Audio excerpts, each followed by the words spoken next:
अस्सलामुअलैकुम वरहमतुल्लाहि वबरकातुहू व मगफिरतुहू। आज रमज़ान मुबारक का 22वां रोज़ा है। आइए आज की नशिस्त का आगाज़ क्विज से करते हैं।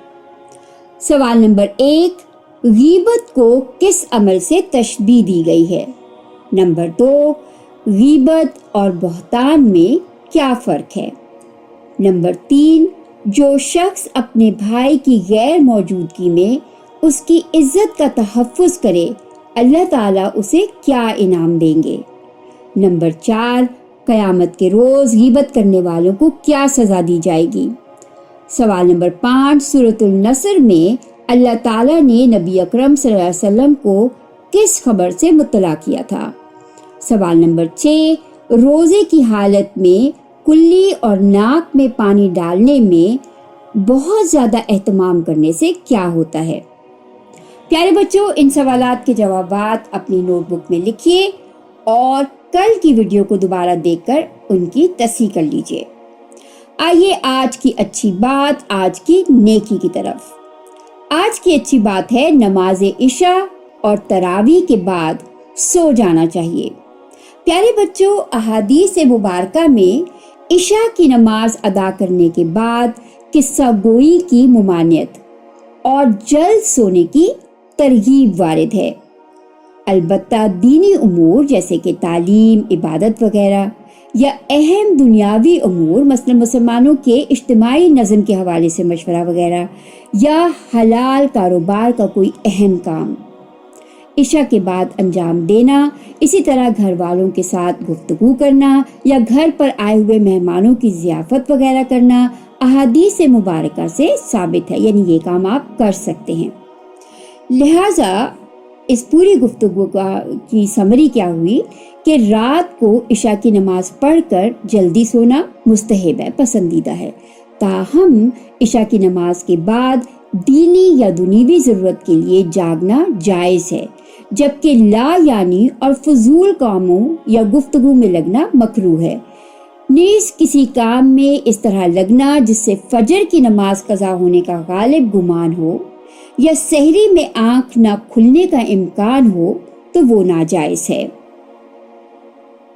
प्यारे बच्चों, वक्त एक निहायत कीमती और बेशबहा नेमत है जो एक मर्तबा फौत हो गई तो दोबारा उसका हुसूल महाल है। रात देर तक जागने से वक्त ज़ाया होता है, जबकि वक्त की हिफाजत करने और उसको गनीमत जानने की इस्लाम में सख्त ताकीद की गई है। हजूर अकरम सल्लल्लाहु अलैहि वसल्लम ने एक शख्स को नसीहत करते हुए फरमाया, तुम 5 चीज़ों को 5 चीज़ों से पहले गनीमत जानो। अपनी जवानी को बुढ़ापे से पहले, तंदुरुस्ती को बीमारी से पहले, तवंगरी को मोहताजी से पहले, फुर्सत को मसरूफियत से पहले और जिंदगी को मौत से पहले। रात में देर तक जागना तिब्बी नुक्ता नज़र से भी इंसान के लिए कई नुकसानात का बाहिस है। इसीलिए नमाज इशा के बाद बिला ज़रूरत गुफ्तगू से मना किया गया है। रसूल अकरम सल्लल्लाहु अलैहि वसल्लम ने इशा से पहले सोने को और उसके बाद गुफ्तगू करने को नापसंद फरमाया है। प्यारे बच्चों, आज की हदीस की तरफ आते हैं। नबी करीम सल्लल्लाहु अलैहि वसल्लम ने रोज़ों को फजूल, उल्ला यानी और फहश बातों के असरात से पाक साफ करने के लिए और मिस्कीनों और मोहताजों के खाने के बंदोबस्त के लिए सदका फित्र वाजिब कर दिया है।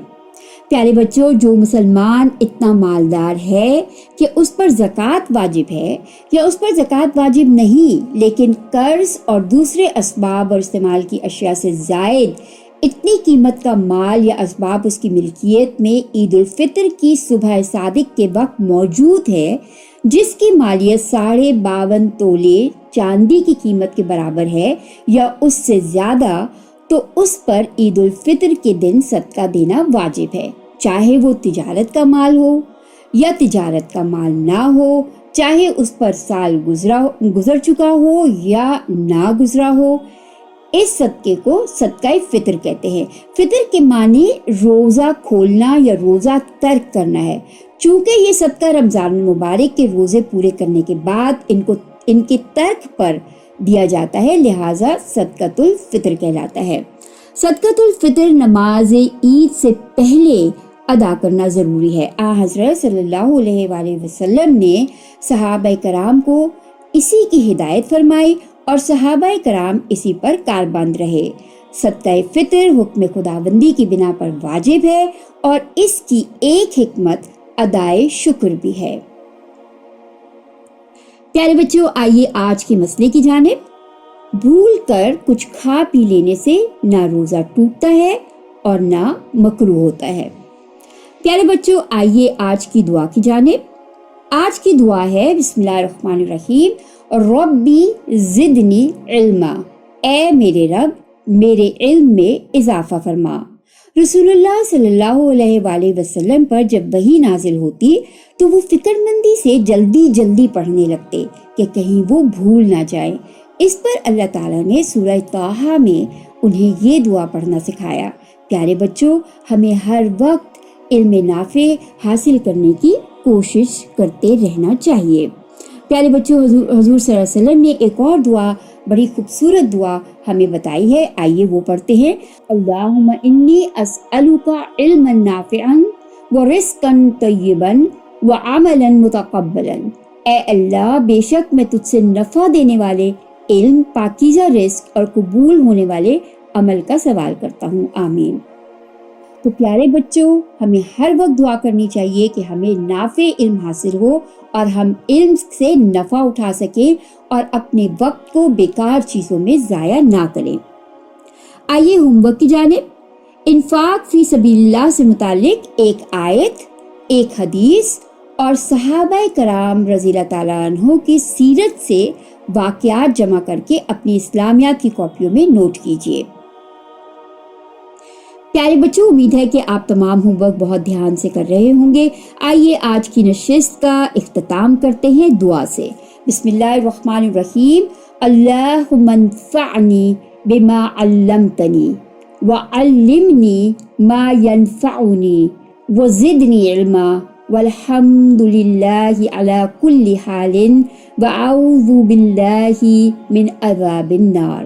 اے اللہ، تو نے مجھے جو علم دیا ہے اس سے مجھے فائدہ پہنچا اور مجھے وہ علم عطا فرما جو مجھے فائدہ پہنچائے، اور میرے علم میں اضافہ فرما، اور ہر حال میں تمام تعریفیں اللہ کے لیے ہیں، اور میں جہنم کی آگ سے اللہ کی پناہ مانگتا ہوں، آمین۔ اللہ حافظ بچوں، کل ملیں گے نئی باتوں کے ساتھ۔